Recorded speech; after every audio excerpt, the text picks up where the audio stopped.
Quien se acerca a Newfoundland por mar ve primero la niebla.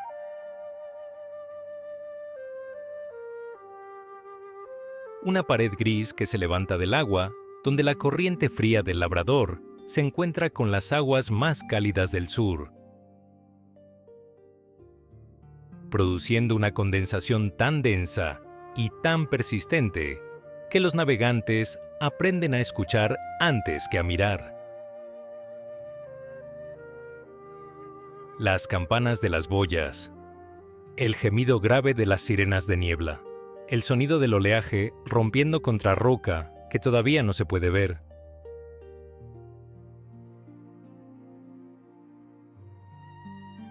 Y después, cuando la niebla se abre, aparece la tierra, no suavemente, aparece como un muro.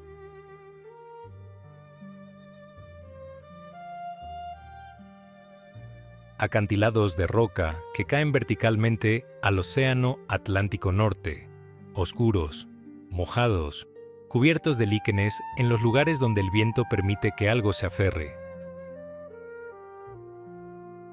La costa de Newfoundland no invita, se presenta.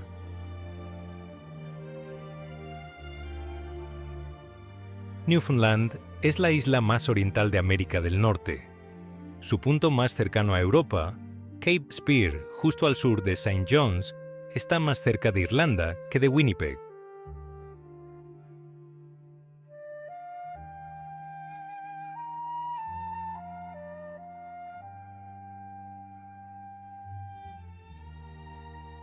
Es una isla de 108.860 kilómetros cuadrados, suspendida en la boca del Golfo de San Lorenzo, como un puño de roca que el continente extiende hacia el Atlántico sin llegar a soltarlo del todo.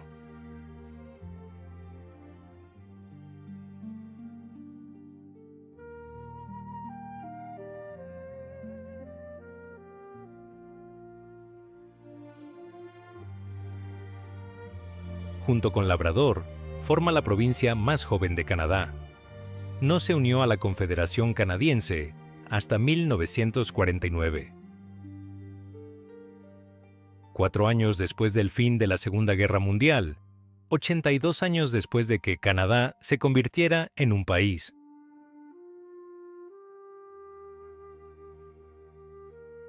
La votación para unirse fue de 52 a 48%. Hay personas vivas hoy cuyos padres votaron en contra.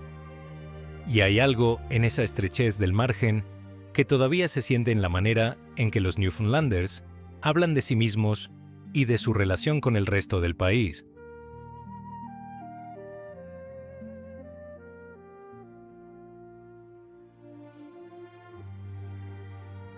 No dicen que son canadienses primero, dicen que son Newfoundlanders.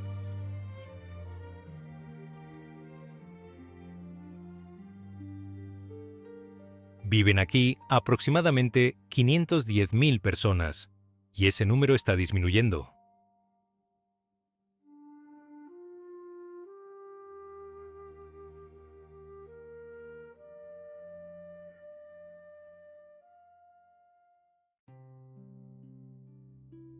La Tierra. La roca bajo Newfoundland es una de las más antiguas del mundo. En Mistaken Point, en la costa sureste de la península de Avalon, hay fósiles de organismos que vivieron hace 565 millones de años.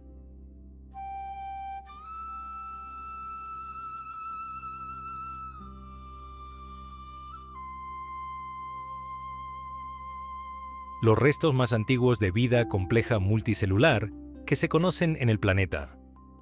Formas como hojas, como plumas, como discos con surcos radiales, organismos que existieron antes de que la vida hubiera inventado.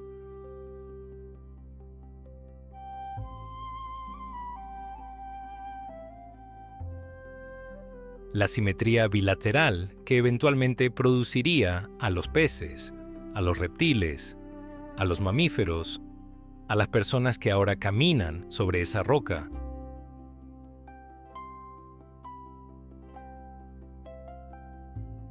uno puede arrodillarse sobre ella y tocar algo que estaba vivo medio billón de años antes de que existiera nada remotamente parecido a un ser humano.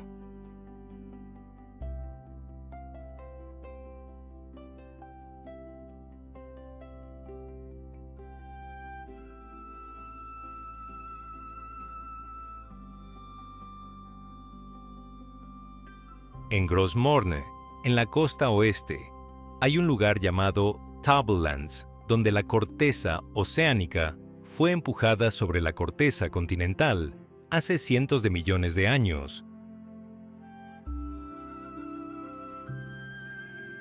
dejando un paisaje de colinas de peridotita anaranjada y ocre, casi desprovistas de vegetación, porque la roca del manto terrestre es tóxica para la mayoría de las plantas.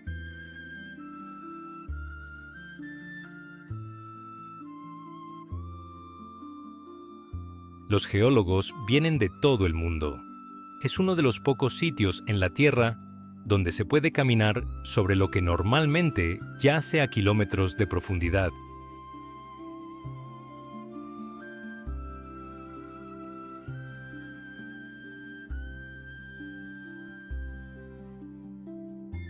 El interior de la isla es bosque boreal, abeto negro, abeto blanco, abedul, alerce, intercalado con turberas que cubren vastas extensiones de tierra baja.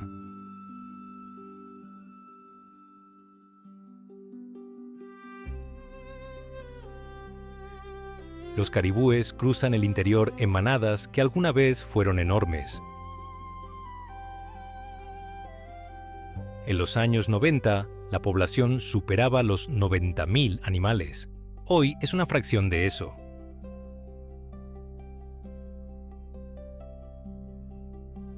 Los alces, introducidos en 1904, prosperaron tan espectacularmente en ausencia de depredadores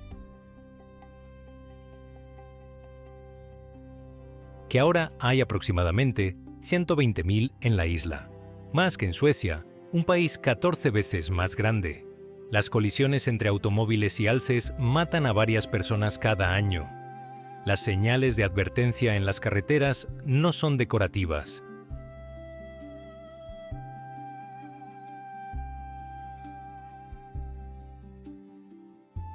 El clima de Newfoundland no es ártico, es oceánico, lo que en ciertos sentidos es peor.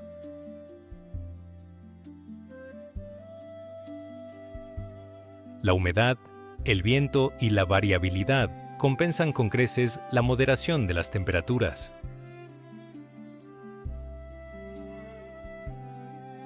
St. John's es la ciudad más grande de Canadá con las estadísticas meteorológicas más miserables.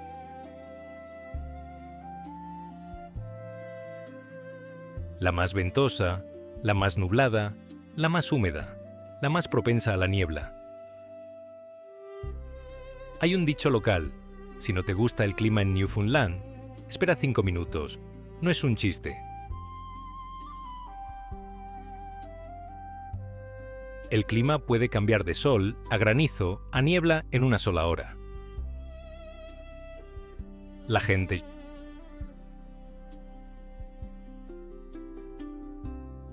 Gerald Dalton se levanta a las 4:30 de la mañana en Petty Harbour, un pueblo pesquero a 20 minutos al sur de St. John's,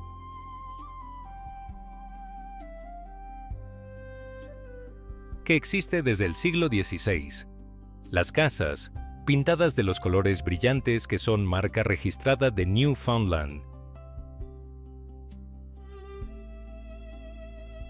Rojos, azules, amarillos, verdes, se aferran a las laderas en ángulos que desafían la lógica arquitectónica convencional.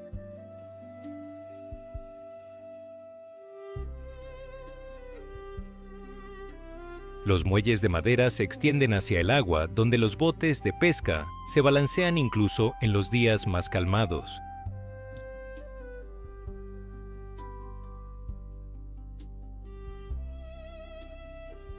Gerald pesca cangrejo de las nieves. No siempre pescó cangrejo. Antes pescaba bacalao. el bacalao es la herida que Newfoundland todavía lleva abierta.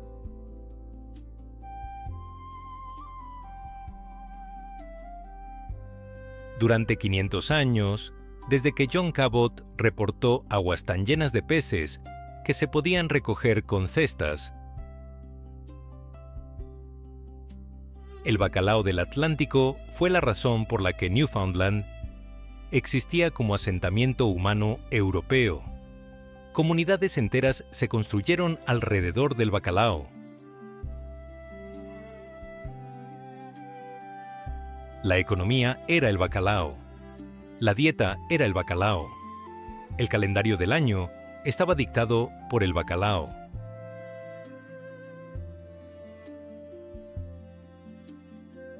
El bacalao salado de Newfoundland alimentó a los esclavos en las plantaciones caribeñas, a los ejércitos europeos, a los católicos del Mediterráneo durante la Cuaresma.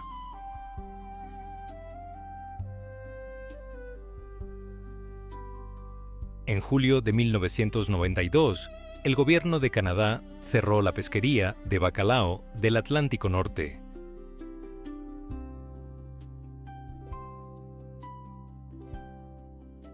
La moratoria fue la respuesta a un colapso que los científicos habían estado prediciendo y que la industria y los políticos habían estado ignorando.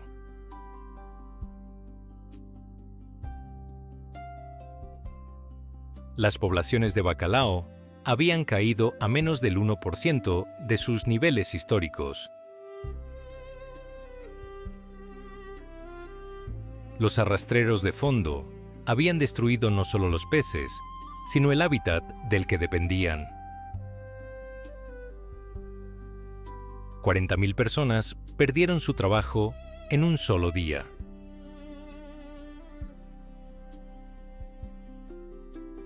Gerald tenía 18 años cuando fue anunciada. Su padre, su abuelo y su bisabuelo habían pescado bacalao en las mismas aguas. No fue solo un trabajo lo que perdimos, dice, con el acento particular de Newfoundland, que convierte las vocales en algo más largo y más líquido. Fue la razón por la que estábamos aquí. La comida de Newfoundland es la comida de la supervivencia convertida en tradición.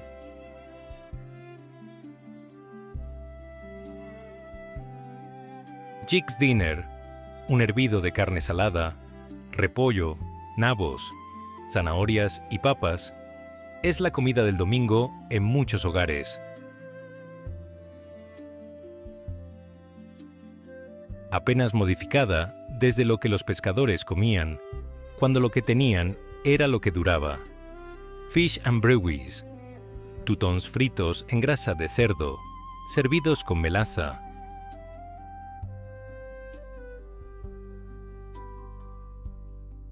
Platos que solo tienen sentido si uno entiende que fueron inventados por personas que necesitaban que la comida sobreviviera meses sin refrigeración.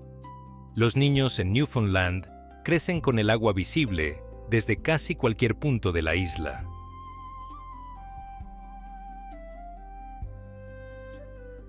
Los que crecen en los outports aprenden a leer el océano antes de aprender a leer mapas. Saben cuándo la dirección del viento significa que los barcos se quedan en puerto.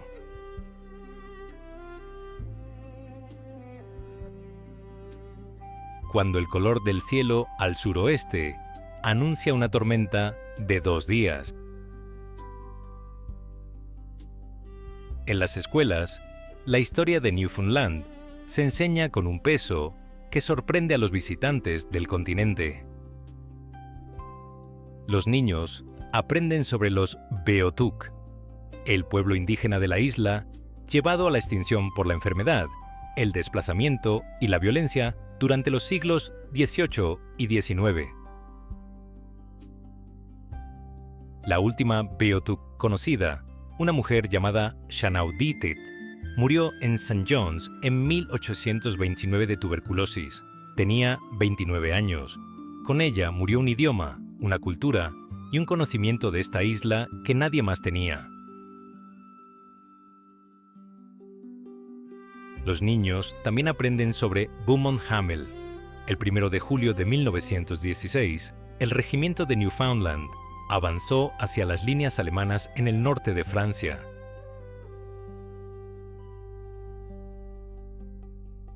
De los 801 hombres que entraron en combate, solo 68 estaban disponibles para pasar lista al día siguiente.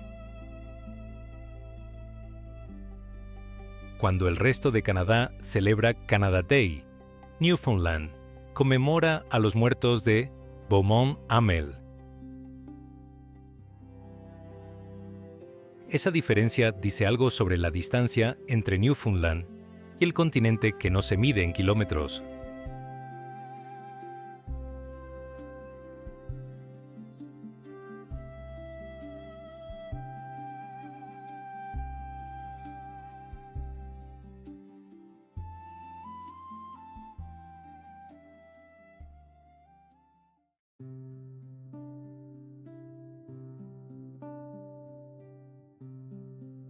La tensión.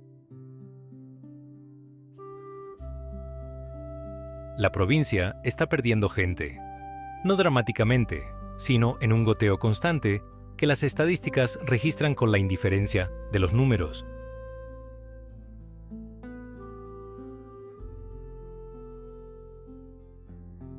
La población alcanzó su pico en 1993, con aproximadamente 580,000 personas.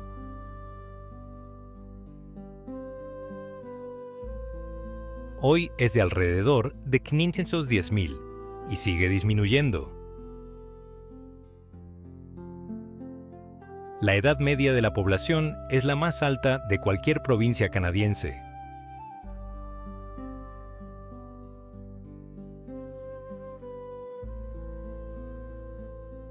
Los jóvenes se van. Los pueblos pequeños pierden su escuela, después su tienda, después su oficina de correos, y eventualmente su razón de ser como comunidad funcional.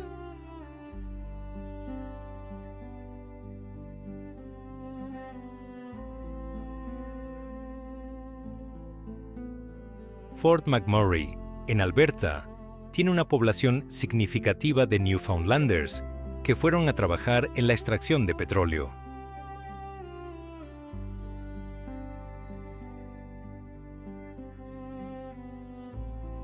Tantos que la gente lo llama Newfoundland West. Los trabajadores vuelan en turnos. 3 semanas en Alberta, 1 semana en casa. Viven en una suspensión geográfica permanente, con el cuerpo en un lugar y el sentido de pertenencia en otro.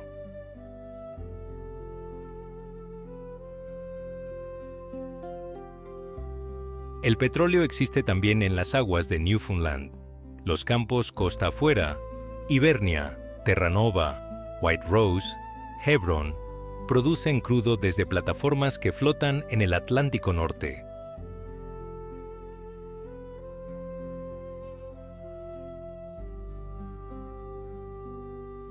En 2009, un helicóptero que transportaba trabajadores a una de las plataformas se estrelló en el océano.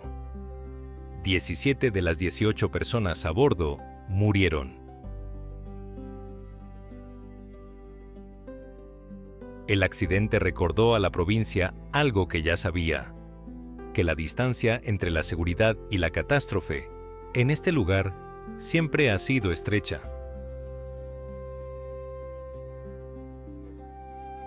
El proyecto hidroeléctrico de Muskrat Falls, diseñado para darle a Newfoundland control sobre su propia energía, se convirtió en uno de los desastres financieros más costosos en la historia de la provincia.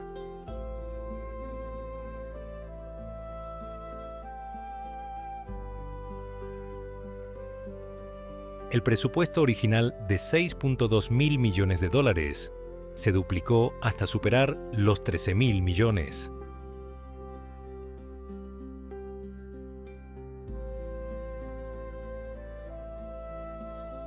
La deuda resultante pesa sobre cada residente como una hipoteca que no eligieron firmar.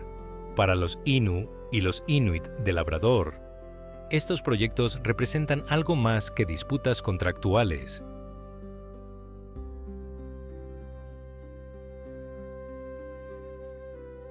la inundación de tierras usadas durante generaciones, la contaminación del agua y la toma de decisiones sobre territorios indígenas por gobiernos con prioridades diferentes.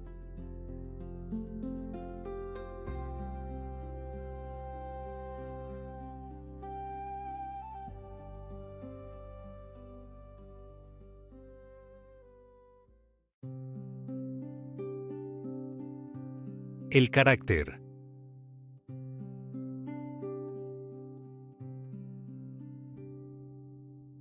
Hay algo en la cultura de Newfoundland que resiste la descripción desde afuera. Los visitantes notan primero la amabilidad, una hospitalidad que no es cortesía de superficie, sino una apertura genuina, que puede resultar desorientadora para personas acostumbradas a las distancias sociales del continente.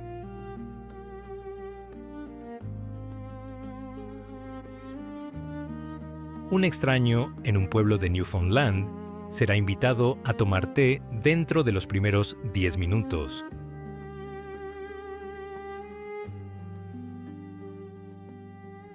Si se queda más, será incorporado a la conversación de la comunidad como si siempre hubiera estado allí. Después notan la música. Newfoundland tiene una tradición musical que es, proporcionalmente a su población, una de las más ricas de América del Norte.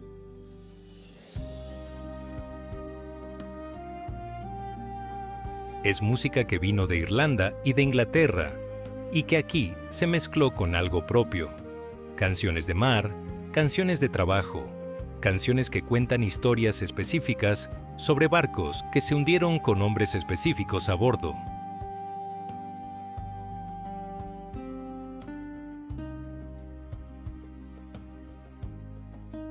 En los pubs de George Street en St. John's, la música en vivo sucede casi todas las noches, no como entretenimiento, como necesidad.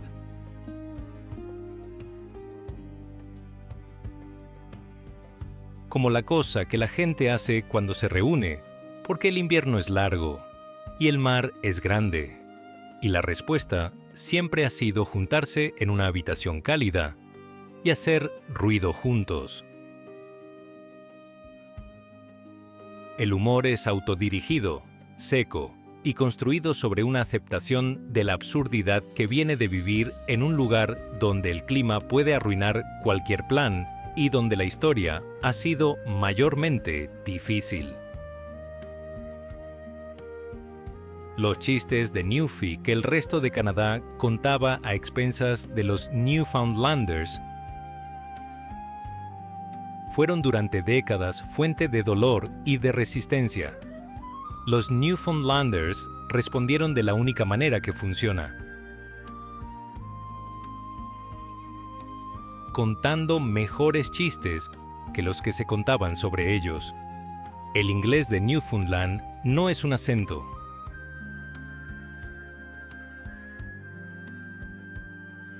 Es un dialecto con vocabulario, gramática y pronunciación que derivan del inglés del siglo XVII y del irlandés, preservados por el aislamiento de la isla.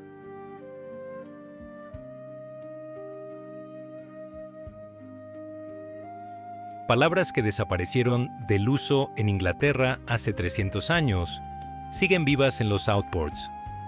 Stay where you're to till I comes where you're at es una frase perfectamente gramatical aquí. No es un error. Es una estructura con sus propias reglas y su propia belleza.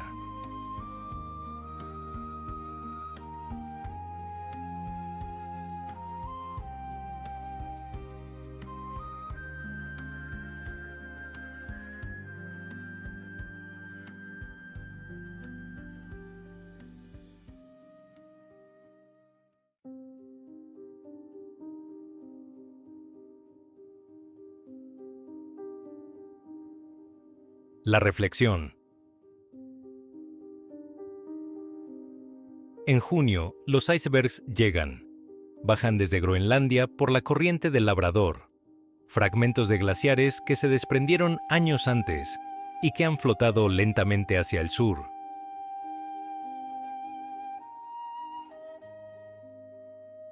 Algunos son del tamaño de un automóvil.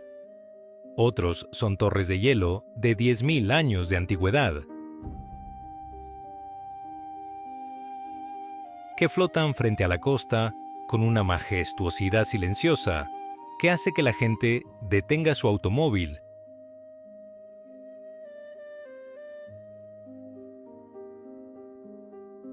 al costado de la carretera y se quede mirando.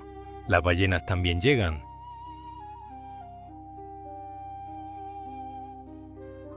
Jorobadas, minke y ocasionalmente las más grandes del planeta, las ballenas azules, que pasan por estas aguas siguiendo las concentraciones de capelán.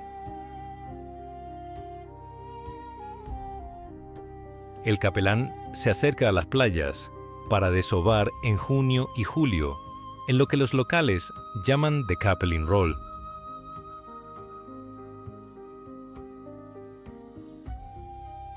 Los peces llegan a la arena en olas y las personas bajan con baldes para recogerlos. Detrás de los capelines vienen las ballenas. Detrás de las ballenas vienen las aves marinas.